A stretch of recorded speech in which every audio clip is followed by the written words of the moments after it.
Sexta-feira, vamos falar a respeito da situação da dengue aqui em Paranaíba. Nós tivemos aí a divulgação do boletim epidemiológico através da Secretaria Estadual de Saúde, onde aparece aí uma morte, um óbito por dengue aqui em Paranaíba. Ontem nós trouxemos alguns números e, de acordo com o boletim, Paranaíba não estaria aí numa situação tão crítica com relação à dengue. E hoje a gente está recebendo aqui o Fábio Rogério, ele que é coordenador do controle de vetores do município e vai falar para a gente como que está a situação, né?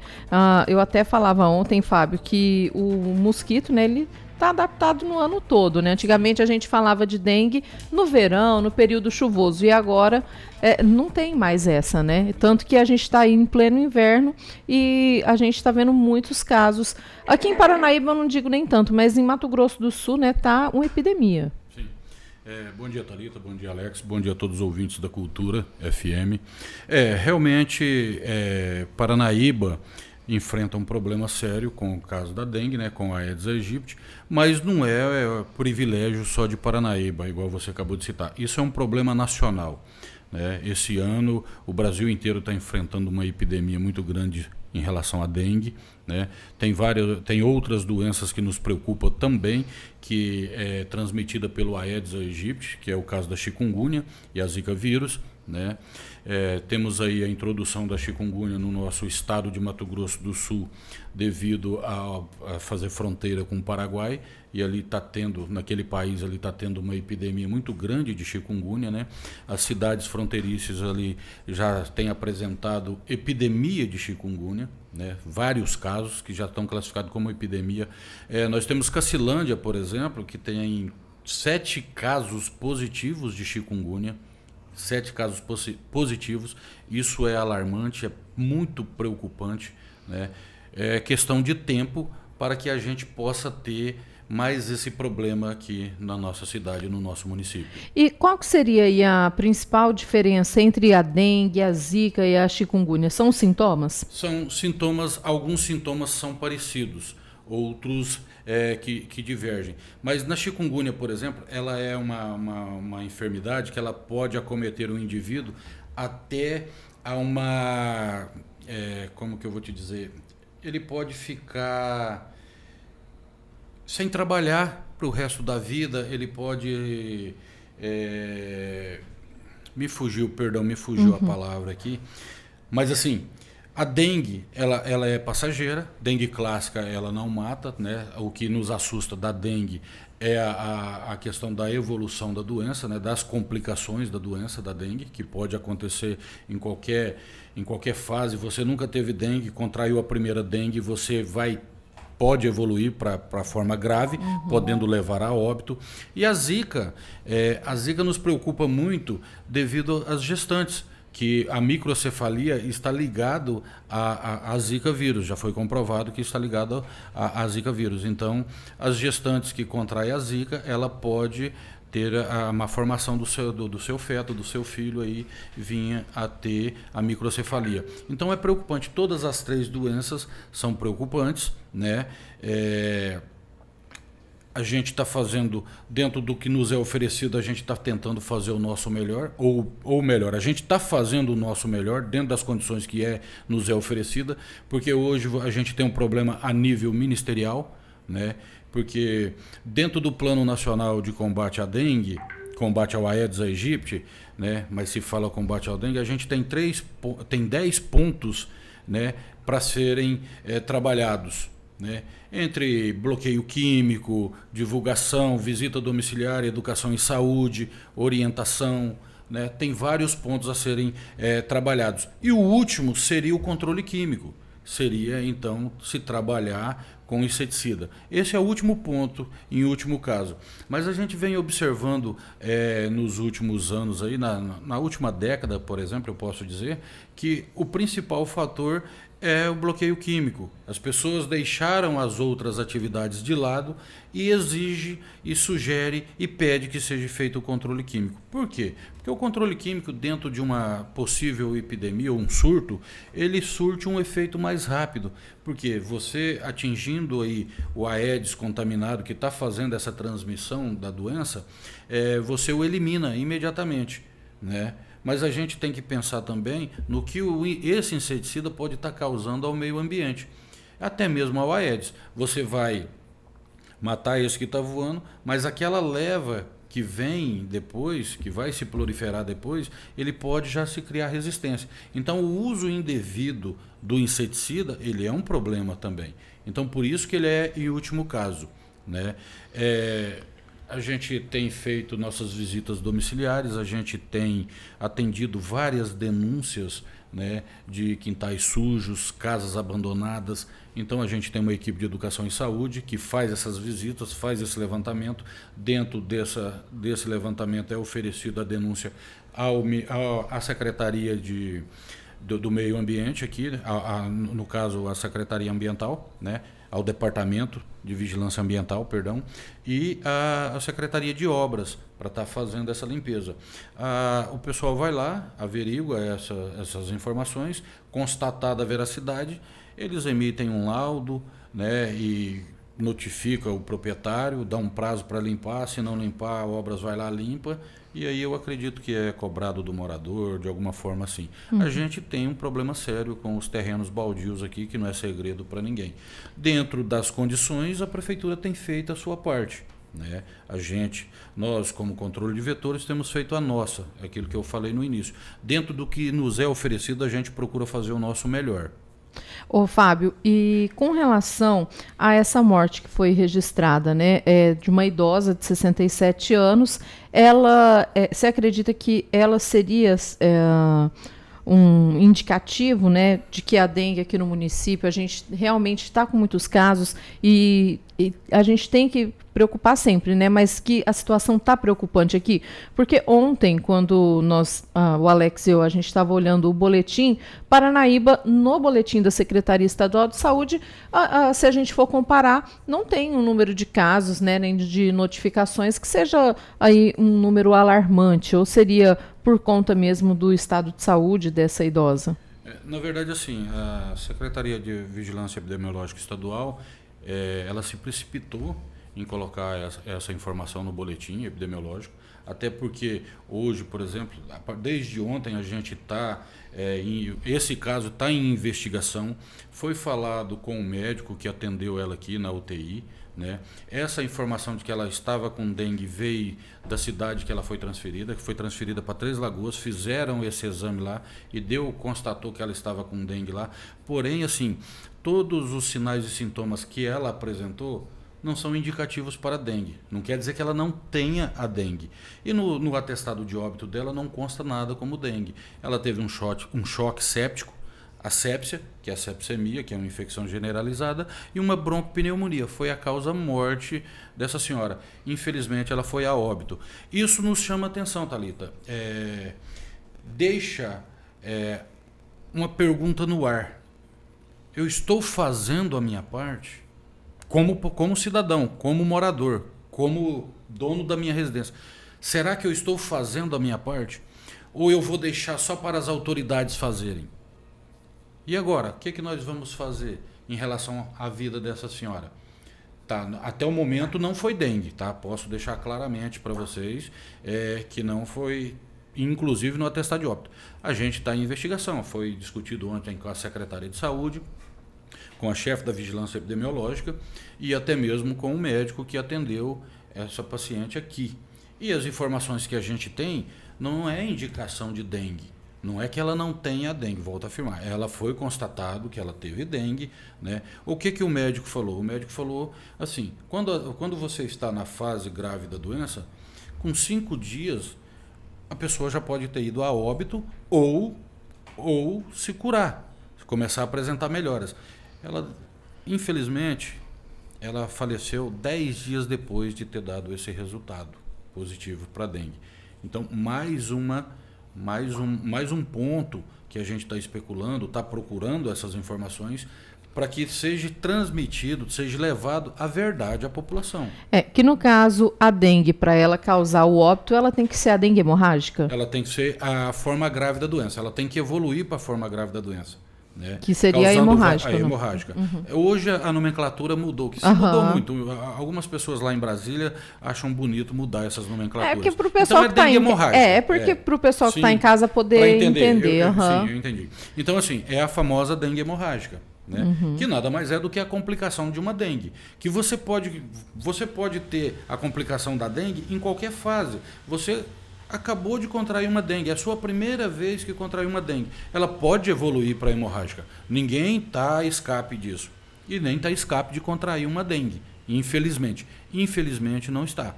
Então o que a gente tem que fazer? A gente tem que ter precaução. E isso quer dizer o quê? Nós temos que nos prevenir, nos cuidar. Nada melhor do que a gente, eu como cidadão, dono do meu imóvel, da minha residência, ir lá e fazer a minha parte, que é manter o meu quintal limpo, evitar água acumulada, evitar vasilhas que possam acumular água. Se você observar, acho que há 3 dias atrás aí teve uma chuva. Né? Choveu à tarde, garoou à noite, de manhãzinha deu outra garoa. Se você tem alguma coisa no seu quintal que possa acumular água, vai estar cheio de água. E com esse tempo propício, em 7 dias temos Aedes voando aí para tudo quanto é lado. E aí, quantos ovos poderia eclodir ali? A gente não sabe. Não tem só um depósito, às vezes tem mais de um depósito. Então, a gente, para se prevenir, para evitar que aconteça isso de verdade com nossa população, não só a paranaíbense, como a população brasileira, nós temos que estar atento a isso. Nós temos que fazer o nosso papel. A gente não pode, volto a falar, não podemos deixar para os nossos governantes. Não podemos atribuir essa responsabilidade somente ao agente ao agente de endemias. A gente não pode. Por quê? Por que a gente não pode, Thalita? Uma pergunta interessante. Porque nós fazemos uma visita ao seu imóvel a cada 2 meses. Você entendeu? Mas por que não faz antes? Porque a gente segue uma programação do Ministério da Saúde. Você está entendendo? E outra coisa, não posso isentar você da sua responsabilidade. Não posso me isentar da minha. Eu tenho que assumir a minha responsabilidade como agente de endemias. Mas você, como proprietária, cidadã, moradora de Paranaíba, você tem que ter a sua responsabilidade com o seu imóvel. Sim. Com o seu comércio. No geral, essa responsabilidade é multa, é nossa. Eu faço o meu papel, as visitas, as orientações. Se detectei algum foco, eu vou eliminar, vou coletar larva, vamos analisar para fazer a identificação positiva para Aedes. Lá tem uma fichinha, nós vamos lá naquela fichinha por positivas na sua casa. O cidadão que tem aí, que esteja nos ouvindo, me ouvindo nesse momento, tenha curiosidade, vá naquela fichinha que tem lá e olhe como é que está, se está negativo ou positivo. Lá tem a informação de a data, a hora, e se é positivo, a atividade que está sendo executada, se é positiva ou negativa, você entendeu? E a assinatura do agente que passou lá. Se ele positivou ou negativou. Se está negativo é porque não encontrou nada. Sim. Você entendeu? Negativa. Positiva é que encontrou alguma larva lá, achou algum foco. E normalmente o agente ele comunica, né, também o proprietário, certeza. Né? Ele vai informar você. Olha, senhora, eu passei aqui, em tal lugar assim, eu achei uma larva, eu achei um depósito com larva. Eu eliminei, ou não tem como eliminar uma piscina, eu fiz o tratamento. Então, tudo isso, o morador tem que ficar alerta. Não pode deixar só para o agente. Essa responsabilidade, eu volto a falar, ela não é só do agente. Dentro do que nos é oferecido, a gente procura fazer o nosso melhor. É claro que a gente sabe que os dedos das mãos não são iguais. E são minhas mãos. Você entendeu? Mas a gente tem agentes sérios que procuram fazer um trabalho sério dentro daquilo que lhe é oferecido. Essa situação dessa senhora é uma fatalidade. A gente e serve de alerta para nós autoridades que eu digo, as pessoas responsáveis como agente de endemias, né, para ficarem atentos, né, para orientar, reforçar para a população essa questão, né, e a gente está investigando para que seja apurado e chegue à verdade da situação. A gente já tem uma desconfiança, já praticamente 90% que não foi dengue, mas a gente vai fazer um trabalho sério, porque a gente deve isso à família dela e a todas as outras pessoas. E as pessoas que poderão vir aí, espero que não aconteça, mas poderão vir contrair dengue. Então, a gente tem que ser responsável também, como população. Isso mesmo. Bom, a gente acredita que quando esse resultado estiver disponível, né, a própria Sim. Secretaria Estadual de Saúde faz essa correção, né? Sim. Mas a gente vai continuar acompanhando, né, Alex? Tem alguma pergunta, alguma observação? Só nesses casos, né, por exemplo, quando há o registro de mortes da dengue, né, os próximos passos do próprio centro aqui em Paranaíba, eles vão na residência ou no bairro que essa pessoa morava, por exemplo, faz algum tipo de investigação nessa região, bloqueio químico, como é que funciona já toda essa parte, infelizmente, após casos desses assim? Sim, são passos a passos, né, Alex? É um passo de cada vez. Não, neste caso, a gente intensifica mais, né, porque houve um óbito, né, e se suspeita da dengue, né, mas você notificou que está com dengue, dentro daquilo que nos é oferecido, a gente já faz uma busca ativa. Você entendeu? Quando você vai na unidade de saúde, que você fala, acho que estou sentindo isso, aquilo outro, esses sintomas são característicos de dengue. As unidades de saúde estão tão preparadas, hoje já estão preparadas, que eles estão fazendo hidratação, medicação e orientação para que seja coletado o material para que se faça o exame. Mas antes de saber que você está com dengue, já é tomado todas essas precauções, isso lá na unidade de saúde, o primeiro atendimento. Já de segunda mão é feita essa notificação, é encaminhada ao controle de vetores, que faz-se uma investigação, faz-se uma averiguação. Olha, na rua tal, no quarteirão tal, quem passa? Lá do bairro tal. Ah, é o agente Alex. Vou usar você como exemplo, é o Alex. Alex, olha, na casa tal teve essas suspeitas, vamos averiguar. Não, lá foi negativo. Quer dizer, não é que você não esteja com dengue, mas você pode ter contraído aqui no trabalho. Você entendeu? Então a gente tem todo esse cuidado, todo esse estudo para saber aonde atacar. Nós temos um problema sério, não temos um inseticida. A gente não tem um inseticida, o adulticida, para estar matando esse mosquito que está voando, infectado. Tá, o que a gente tem que fazer? É uma busca ativa, fazer essa avaliação e começar a eliminar os supostos depósitos que forem encontrados lá, ou se encontrar, para que não tenha um criadouro, para que não tenha mais Aedes. Você doente, num período de 7 dias, você é transmissor. Todo Aedes que estiver sadio, ele vai sugar você, vai se alimentar de você, vai contrair essa doença num período de incubação. Ele vai ter um período de incubação dessa doença para desenvolver essa doença. A partir daí, ele começa a ser transmissor dessa doença. Até morrer, ele está transmitindo essa doença. Já o ser humano, ele tem um período de 7 dias, que é o período de viremia, o período em que ele é transmissor. A partir daí, o organismo já começa a desenvolver anticorpos. Você entendeu? A partir daí ele deixa de ser transmissor. O cidadão deixa de ser transmissor. Ele é portador da doença, porém ele já não está transmitindo mais. Tá? Então é isso. O controle de vetores, dentro do que, do que nos é oferecido, a gente tenta fazer o melhor. A gente procura fazer o melhor, porque nós somos cidadãos paranaíbenses. A gente procura fazer o melhor porque nossa família mora aqui. Eu sempre intensifico isso. Às vezes torna maçante, chato você bater na mesma tecla falando a mesma coisa.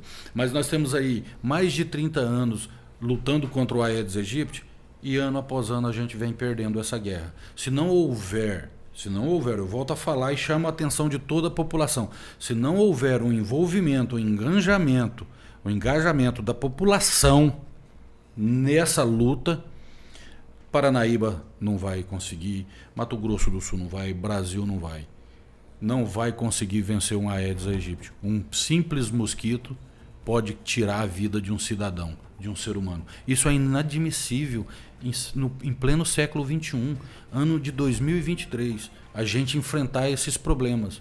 E é uma realidade, infelizmente. Fábio, para a gente poder finalizar, eu queria que você deixasse o telefone do controle de vetores, né, para o pessoal que está em casa fazer alguma denúncia, talvez, olha, tem uma residência abandonada e eu estou vendo que aqui, né, que dá para ver que tem algum objeto que está acumulando água, né, ou enfim, né, ou suspeita. Qual que é o telefone que o pessoal pode ligar, pode fazer denúncia? Eu vou deixar o meu celular, o número do meu celular, que eu sempre deixo o número do meu celular, porque o nosso telefone vira e mexe não está funcionando, ainda está em processo de adaptação. É o 98123 4324. né? Fica ligado 24 horas por dia, vão falar direto comigo. Pode mandar foto, pode né? Pode mandar, o pessoal já é acostumado, sabe. Né? Mandam vídeos, mandam casas abandonadas, terreno sujo, é problema de escorpião, é problema com a Aedes. Então, eles sempre mandam direto para mim, aí eu transmito, repasso para a equipe de educação e saúde que vai fazer essa visita, né? Quero também dizer que a gente faz esse trabalho, porém a gente tem um cronograma, a gente tem uma programação, né? Sim. A gente segue uma programação. Às vezes, Thalita, você naquele momento ali, naquela euforia que encontrou um escorpião ou viu um foco de Aedes ali, você vai mandar para mim e na sua ânsia você quer que eu desligue, que eu esteja lá, né? E não, infelizmente não funciona assim. A gente procura atender o mais rápido possível todas as denúncias que são feitas, a gente vai, visualiza, registra, faz fotos, aí a gente, se é nossa, nós já vamos lá, vamos eliminar, se não é nossa, a gente faz um ofício, oficializa tudo, é tudo no papel e manda para cada setor responsável tomar a devida providência, né? Então eu volto a falar, volto a dizer a vocês e a toda a população, dentro do que nos é oferecido, a gente procura fazer o melhor. A gente tem feito o melhor dentro das nossas condições. Fábio, muito obrigada pela presença, pela disponibilidade de poder estar esclarecendo aí mais sobre esse assunto, né? Que acho que nunca é demais, nunca é massivo. A gente tem que vir aí com essa informação mesmo, né? É repetitivo, é Sim. Ficar falando até, igual criança, né? Até aprender, ficar repetindo, aprender, né? Sim, e na verdade, assim, a gente é maçante, tudo isso, a gente traz as informações e eu quero agradecer a vocês dois por estar sempre cedendo esse espaço aqui para a gente estar trazendo essas informações à população e assim que a gente tiver sanado esse problema aí, desse suposto óbito por dengue, a gente vai vir trazer essas informações ao vivo para que a população fique esclarecida, né? Quero dizer também, não é que a gente quer se isentar da responsabilidade, não, pelo contrário. A gente quer uma coisa correta. Esclarecer, quer esclarecer, que é a verdade, né? Até então, tudo indica que não foi pela dengue. Tá? Tudo indica que não foi pela dengue. Mas a gente vai averiguar e vai chegar à conclusão. Chegando à conclusão, a gente traz as informações para vocês. Tá bom? Tá joia. Obrigada, viu, Fábio? 11